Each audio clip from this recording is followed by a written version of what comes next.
Hello and welcome to A Day in 15 Minutes UPSC Prelims Daily Current Affairs. Today is 4th February 2020 and the topics for discussion are Spurti scheme. We have group of 7, that is G7. Then we have Digital Pumpuhar, Green India Mission. We have Department of Military Affairs and then Zonal Cultural Centers. Then we have Classical Swine Fever. Then we have Portal Santusht, National Calamity Contingent duty and also Sampriti 9. So coming to the first topic, that is Spurti scheme. So this is in news because a total amount of around 2.3 crores have been sanctioned for this particular scheme in the new budget. So it is coming under the Ministry of Micro, Small and Medium Enterprises, and it is actually, Spurti means it's a scheme of fund for regeneration of traditional industries. That is scheme of fund for regeneration of traditional industries, and this was launched in 2005. It is to actually develop cluster based MSMEs. Okay, so under this scheme, the financial assistance is provided for the development of khadi, also coir and the village industry cluster. It's a cluster based development. Understand this. So the scheme there are many schemes that has been merged into Spurti scheme. One such scheme is the scheme for enhancing productivity and competitiveness of khadi industry and artisans. Then there is another scheme which is of packaging, the scheme for product development, design, intervention and packaging. Then there is another scheme, the scheme for Rural Industries Services Center, RISC. So that is there, and also there are also small interventions like ready warp units, ready to wear mission. Everything is clubbed together to make this Spurti mission. The main objective is to organize the traditional industries and artisans into clusters, and these clusters will be very competitive with each other. So it will be supporting a long-term sustainability, and also it can actually sustain employment and traditional industry artisans. Okay, so the marketability also will be very high, understanding it, and the associated culture will also be linked with improved skills. So every unit or every aspect of an industry will develop. Okay, so who can apply for it? One, it is the NGOs. Second, it is the institutions of center and state. Then semi-government institution, the field functionaries of state and central government, and also Panchayati Raj institutions, PRIs. Okay. The next topic is group of 7s, G7. So the economic performance across the G7 nations and the leading emerging market is expected to be muted. That is why this is in news. We'll learn about G7. Okay, it's a brief, briefing about G7. Okay, so it is 7 countries, 7 leading industrialized nations. Who all are they? It is USA, UK, France, Italy, Canada, Germany and Japan. Okay, so in addition to the European Union also sent their representatives to all the meetings of G7. Okay, and the G7 summit in 2019 was in France, and in the coming up 2020 summit will be in USA. Okay, so the G7 countries, what is the speciality of G7 countries? It is actually comprising of 46% of the global domestic product, that is based on nominal values. So these countries represent over 32% of the GDP based on purchasing power parity. You might be very familiar with the term purchasing power parity in economics, right? So the countries in this group will be having more than 62% of the global net worth as well.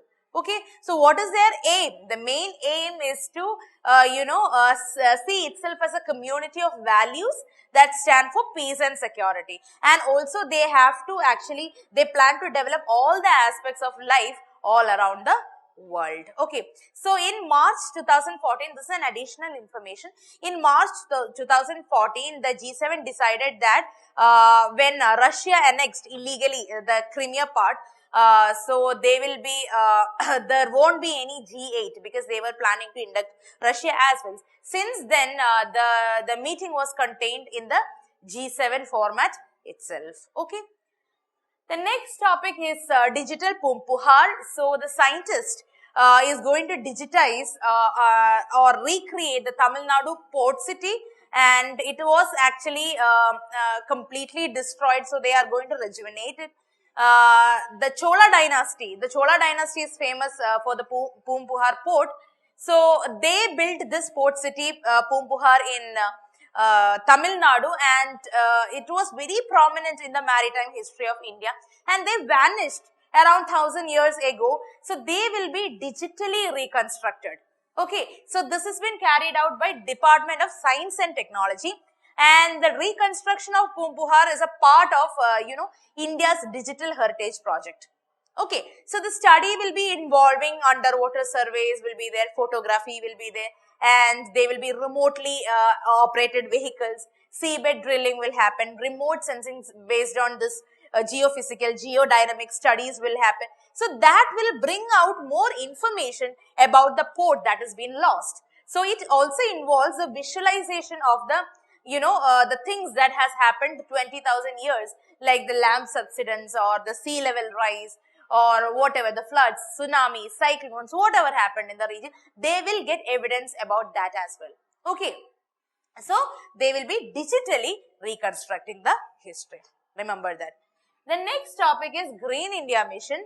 So around 343 crores have been released under Green India Mission for undertaking afforestation activities. So this will be taken in 13 states, and this news is from Economic Survey. Okay, so the National Mission for Green India, or simply the Green India Mission, is one of the 8 missions from National Action Plan on Climate Change. It is also there in the draft that has been submitted to the Paris Agreement. Okay, don't forget that. So it seeks to put a third of the country under the forest cover, and it is going to extend the cover of 5 million hectares of forest area. So it was launched in 2014, basically for protecting and restoring, also to address the deforestation issues in the country, and also to respond to the climate change by adaptation and mitigation measures. So what the mission do, it is actually identifying, recognizing the influence of forest on the environment, and it will actually tackle the climate change problems, the water security, food security, biodiversity conservation, and also livelihood security of forest living. So the main objective, as I told you, is to protect, restore or enhance, and they also respond to the climate change. But they also do one more thing, carbon sequestration. So the plan is to sequester 50 to 60 million tons of carbon in the year 2020. Okay, so what are all the 8 missions in NAPCC? We'll quickly see it. One is National Water Mission, then Green India Mission, National Solar Mission, National Mission on Sustainable Habitat, National Mission on Enhanced Energy Efficiency, National Mission on Sustaining Himalayan Ecosystem, National Mission on Sustainable Agriculture, and National Mission on Strategic Knowledge for Climate Changes. These are the 8 missions coming under NAPCC. The next topic is Department of Military Affairs, DMA.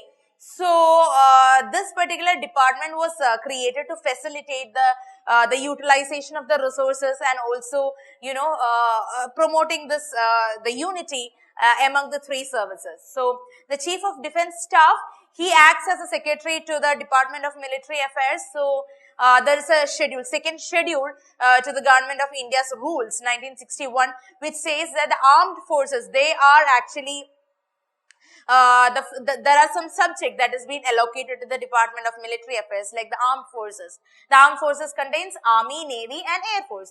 Then there is integrated headquarter of Ministry of Defence, and it has the Army headquarter, the Navy headquarter, the Air headquarter, the Defence Staff headquarter.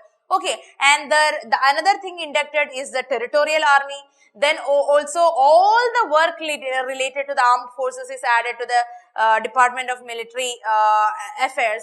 Then you have procurement that has been also added to this particular department, and also promoting the use of indigenous equipments, that has also been added. Okay, so what are all the other departments under the Ministry of Defence? We'll quickly see. One is Department of Defence, one is Department of Defence Production is there, Department of Defence Research and Development, Department of Ex-Service Welfare. Okay, these are the other departments under the Ministry of Defence. Okay.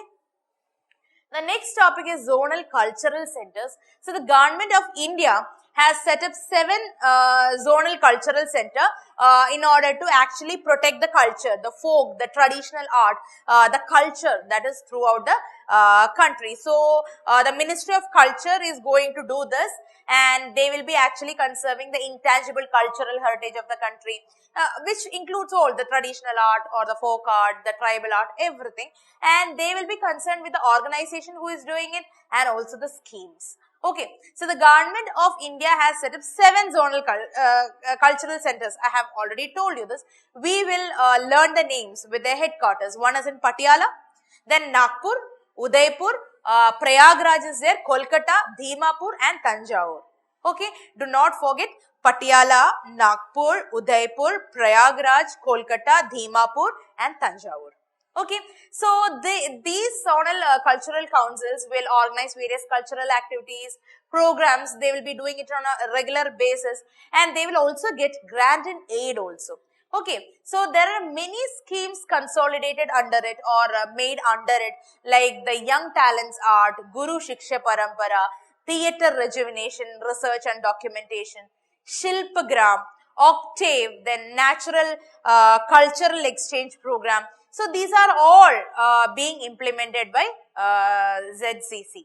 Okay, so it's a very effective organization, and as this intangible cultural heritage is concerned, the Archaeological Survey of India, that is attached office of Ministry of Culture, this is a responsible organization for conservation and protection of the preserved monuments. Okay, so that's all about that news. The next topic is classical swine fever cell culture vaccine. So this is an indigenous strain what we are talking about. So the Indian Veterinary Research Institute, they released live attenuated classic swine fever self culture vaccine. So that is why it is in news. This is a new vaccine, since the cell culture vaccine is from a foreign strain, that is from UK.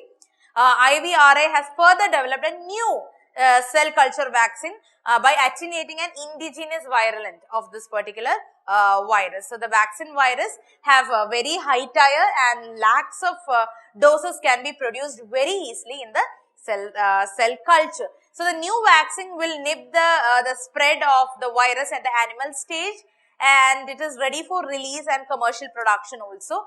The vaccine would be the best choice for use in the CSF, that is a classical swine fever controlled program. It has already been launched. Okay, it has already been launched by the Department of Animal Husbandry and Dairying. So the vaccine is very safe. It is very reliable in the protection against this particular CSF.